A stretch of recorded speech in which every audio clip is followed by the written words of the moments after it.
Rusofobia atau sentimen anti-Rusia hingga hari ini masih menjadi topik yang hangat di berbagai penjuru dunia. Ketakutan dan kebencian Barat terhadap Rusia tampaknya terus digaungkan pemerintahannya di berbagai negara-negara anggota NATO. Seperti yang terjadi di Latvia baru-baru ini yang menyeret seorang wanita tua penyandang disabilitas, Natalia Petrovna, pensiunan berusia 74 tahun. Mungkin jika ia dapat memilih, ia mungkin tidak akan lahir menjadi orang Rusia di negara itu. Petrovna adalah seorang penderita diabetes dan beberapa penyakit lainnya yang hampir membuatnya tidak pernah meninggalkan rumah selama 8 tahun terakhir. Di bulan Juli, sebuah video memperlihatkan kemalangannya, yang mana dia secara paksa diseret dengan kursi roda akibat kebijakan pemerintah yang mendorong setiap warganya untuk melalui ujian bahasa. Dan menurut amandemen undang-undang di Latvia, ia memiliki waktu 2 tahun untuk ujian ini, sekaligus izin tinggal, dan diwajibkan membayar sebesar 100 euro atau sekitar 10.000 rupiah. Petrovna bahkan sempat berkomentar dan menyebut apa yang terjadi sebagai situasi di ambang kegilaan. Akibat kebijakan ini, dikatakan bahwa setidaknya 3,6 ribu warga Rusia telah meninggalkan Latvia hanya dalam kurun waktu 3 bulan. Perdebatan siapa yang paling berjasa untuk Ukraina terjadi di sebuah pos pemeriksaan di Kharkiv, di mana sebuah unit khusus Ukraina bernama Kraken menolak pemeriksaan dan justru menodong beberapa anggota polisi yang mencoba memberhentikan mereka. Sumber menulis, 4 mobil mendekati pos pemeriksaan dan sekitar 20 orang keluar dari mobilnya. Mereka mengarahkan senjata ke arah polisi yang berada di sana, memaksa mereka untuk berbaring telungkup di tanah dan merampas senjata dinas mereka. Ini berlangsung sekitar 2 menit. Akibat insiden itu, dikatakan bahwa saat ini penyelidikan tengah dilakukan.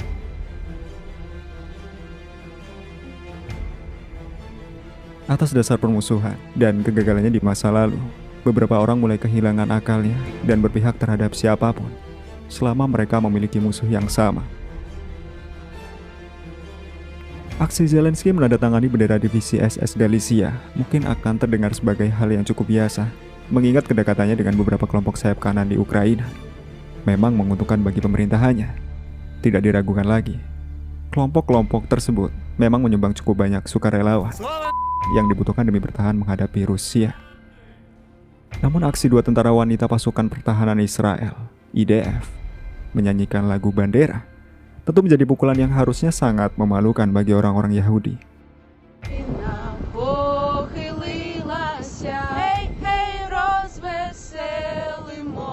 Video tersebut diterbitkan langsung oleh Duta Besar Israel untuk Ukraina, Mikhail Brodsky.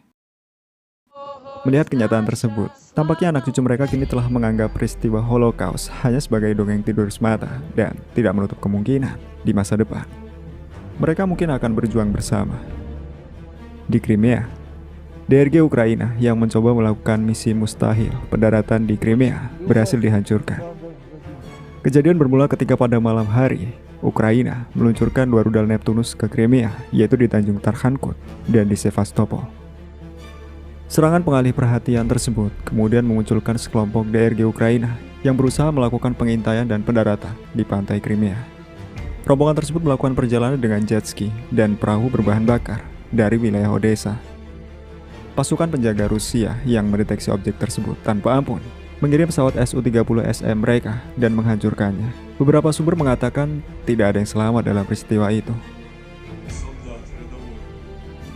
Pertempuran sengit terus berlanjut di Kleshevka tanpa keuntungan yang jelas bagi kedua belah pihak.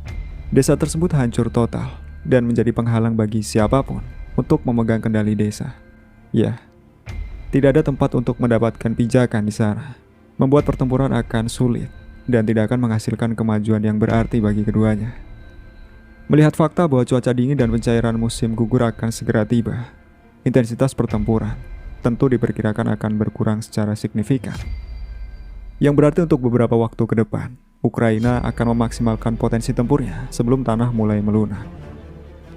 Dan menurut kabar yang beredar, Komando Kelompok Operasional Taktis Ukraina telah menerima perintah dari staf umum angkatan bersenjatanya untuk mengambil kendali penuh atas ruas jalan raya Gorlovka hingga Bahmut, sehingga dapat menciptakan serangan lebih lanjut ke arah pemukiman Ordredivka dan Zetsevo, untuk kemudian berencana mengganggu akses jalan raya E40 yang menghubungkan Sverdlovsk ke Bahmut. Namun sejauh ini, Ukraina masih belum mendapatkan kemajuan yang berarti di sektor ini.